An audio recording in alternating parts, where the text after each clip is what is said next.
Hi hello ಎಲ್ರಿಗೂ welcome to my mini vlog.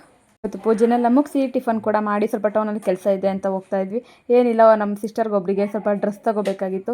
So ಡ್ರೆಸ್ನೆಲ್ಲ ತೊಗೊಂಡು packing ಮಾಡಿಸಿ ಇನ್ನು ಸೀದಾ ಮನೆ ಕಡೆಗೆ ಬಂದ್ವಿ. ನಾಳೆ ಒಬ್ರದ್ದು ಹಾಫ್ ಸ್ಯಾರಿ ಫಂಕ್ಷನ್ ಇದೆ, ಸೊ ಅಲ್ಲಿಗೆ ಹೋಗಬೇಕಾಗಿತ್ತು ಅಂತ ಇನ್ನು ಲಗೇಜ್ ಎಲ್ಲ ಪ್ಯಾಕಿಂಗ್ ಮಾಡ್ಕೋತಾ ಇದ್ದೆ. ಇನ್ನು ನಮ್ಮ ಸಾಹೇಬ್ರು ಇವತ್ತು ಬರೋಲ್ಲ, ನಾಳೆ ಬರ್ತೀನಿ ಅಂತ ಹೇಳಿದರು. ಸೊ ಇವತ್ತು ನಮ್ಮ ಫ್ಯಾಮಿಲಿ ಜೊತೆನೇ ಹೋಗ್ತಾ ಇದ್ದೀನಿ, ಅಂದರೆ ನಮ್ಮ ಅತ್ತೆಯವ್ರ ಜೊತೆ ಹೋಗ್ತಾ ಇದ್ದೀನಿ. ಸೊ ಇವತ್ತು ನಾನು ಈ ಡ್ರೆಸ್ನ ವೇರ್ ಮಾಡಿದ್ದೆ, ಹೇಗೆ ಕಾಣಿಸ್ತೀನಿ ಅಂತ ಕಮೆಂಟ್ ಮಾಡಿ. ಇನ್ನು ರೆಡಿಯಾಗಿದ್ದೆಲ್ಲ ಆದಮೇಲೆ ರೈಲ್ವೆ ಸ್ಟೇಷನ್ಗೆ ಹೋಗಬೇಕಾಗಿತ್ತು. ಸೊ ಆಟೋ ಹತ್ಕೊಂಡು ಸೀದಾ ರೈಲ್ವೆ ಸ್ಟೇಷನ್ ಕೂಡ ಬಂದ್ವಿ. ಟ್ರೈನ್ ಆಲ್ರೆಡಿ ಬಂದಿದೆ ಅಂತ ಅಂದ್ಕೊಂಡು ಬೇಗ ರೆಡಿಯಾಗ್ಬಿಟ್ಟು ಬಂದ್ವಿ. ಬಟ್ ಅಲ್ಲಿ ನೋಡ್ರೆ ಇನ್ನೂ ಕೂಡ ಟ್ರೈನೇ ಬಂದಿರಲಿಲ್ಲ. ಇನ್ನು ಅಲ್ಲೇ ಸ್ವಲ್ಪ ಹೊತ್ತು 1/4 ಗಂಟೆ ವೆಯ್ಟ್ ಮಾಡಿ ನೆಕ್ಸ್ಟ್ ಇನ್ನು ಟ್ರೈನ್ ಬಂತು ಅಂತ ಎತ್ಕೊಂಡು ತುಮಕೂರಿಗೆ ಬಂದ್ವಿ. ಇನ್ನು ಟ್ರೈನಲ್ಲಿ ಸೀಟ್ ಸಿಕ್ಕಿಲ್ಲ ಅಂದ್ಬಿಟ್ಟು ಹಂಗೆ ನಿಂತ್ಕೊಂಡೆ ಜರ್ನಿ ಮಾಡ್ಕೊಂಡು ಸ್ವಲ್ಪ ದೂರ ಬಂದ್ವಿ. ಆಮೇಲೆ ಗುಬ್ಬಿಗೆ ಬಂದಿದ ತಕ್ಷಣ ಆಲ್ಮೋಸ್ಟ್ ಜನ ಎಲ್ಲ ಖಾಲಿ ಆಗಿದ್ರು ಅಂತ ಕಿಟಕಿ ಪಕ್ಕನೇ ಸೀಟ್ ಸಿಕ್ತು. ನಮ್ಮ ಮನೆಗೆ ಬಂದಿದ ತಕ್ಷಣ ಹೊಟ್ಟೆ ಹಸ್ವಾಗ್ತಿತ್ತು ಅಂತ ಊಟಕ್ಕೂ ಕೂತ್ಕೊಂಡು ಊಟನೆಲ್ಲ ಮುಗಿಸಿದ್ವಿ. ಇದೇ ವಿಡಿಯೋ ನಾಳೆಗೂ ಕೂಡ ಕಂಟಿನ್ಯೂ ಮಾಡ್ತೀನಿ. ಈ ವಿಡಿಯೋ ಇಷ್ಟ ಲೈಕ್ ಮಾಡಿ, ನನ್ನ ಪೇಜ್ನ ಫಾಲೋ ಮಾಡ್ಕೊಳ್ಳಿ.